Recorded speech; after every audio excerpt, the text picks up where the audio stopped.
This is an S4 walkthrough for mental health therapists in resolving the disposition for mental health referrals entered by schools.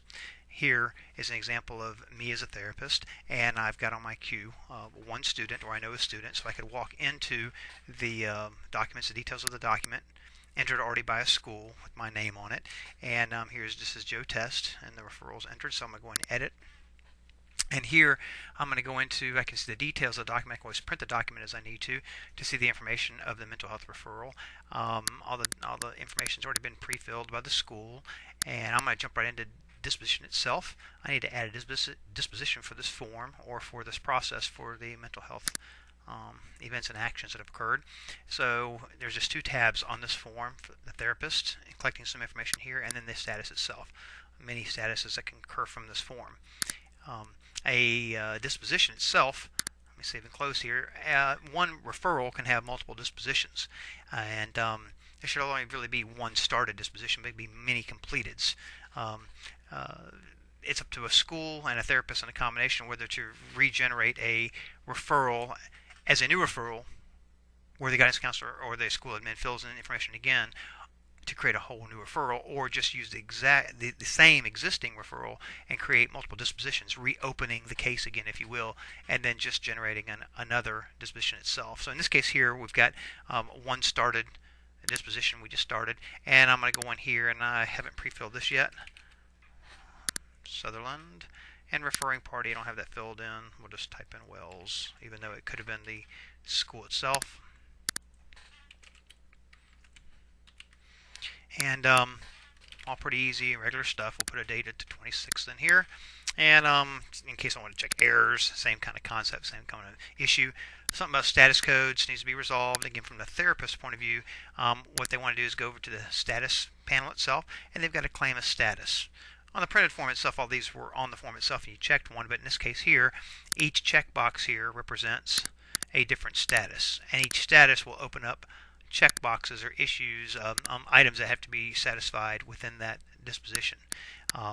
In this case here, the student's case has not been opened due to has a sub checkbox, and you got to choose the area, again for the therapist, what's going on, either the student or parent-to-client services, or maybe even they might choose other and they type in their own text here. So whatever the disposition is, only one can be filled at this level here, and if there's multiple sub-check boxes that has to be satisfied, again each checkbox opening up its own set of effective children, each parent checkbox opening up its children checkboxes. And if you check errors, it's going to tell you you can only have one status. So we'll go back over here, we'll resolve that. Quite simple. You can hear no errors have been found. We save and close, or save it, save and close, and it still says started. Now the therapist himself, once they've defined the disposition and they know they're tracking the status, it stays on everybody's task page as deemed necessary and appropriate. But at some point, the therapist has control. They can actually go in here into the document, and again, you can always print it to see the printed version, but they can complete the document. When they complete the document, it gives us official stuff saying the disposition of the referral has been completed.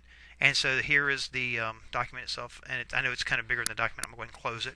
So now the disposition can be reopened again by the therapist only, but actually the disposition has been closed. I'm going to close out of here, and now it says completed. So the disposition for this referral, one of, could be many, has been completed by the therapist and is done. Now the therapist then can, because he's now in the referral component, if you will, the parent of the disposition, the referral or the evaluator has the ability and should go ahead and complete the referral. And when they try to complete the referral, they're going to say, hey, what's going on? There's an error. What's the error? On the original document, it says something about only, right in here, therapist only. So the therapist needs to fill in that information very quickly, and then they can go ahead and complete the document. So if that's out of order, we'll fix that. But for right now, that's the way it is. They complete that. It says no errors found, print is needed. Test page usernames, we'll see the document. Well, in this case here, because we're completing the document, the therapist is completing the document. They are done, and since they're done, they'll get one more. It's changing from started to completed, as we know, and it makes a PDF of the document. It's too big for the screen to see, so apologize for that, but you get the concept. Now the document itself is closed, and anybody that sees it can only view or print the document. The therapist controlled that, and it also removed itself from all the task pages of other people. So here, when they did that, these all changed to no automatically. So the therapist controlled completing their disposition, completing the referral, and pulling everybody off of the task page. If they'd already pulled themselves off, like let's say the guidance counselor or the squad men already pulled themselves off and they didn't want to see it anymore, the no would stay the no. But if somebody else was still out there, other evaluators or maybe somebody tracking it at some other level, everything's no, everything's cleaned up. The therapist goes on to the next referral. So I hope this has been helpful. Thank you. Bye.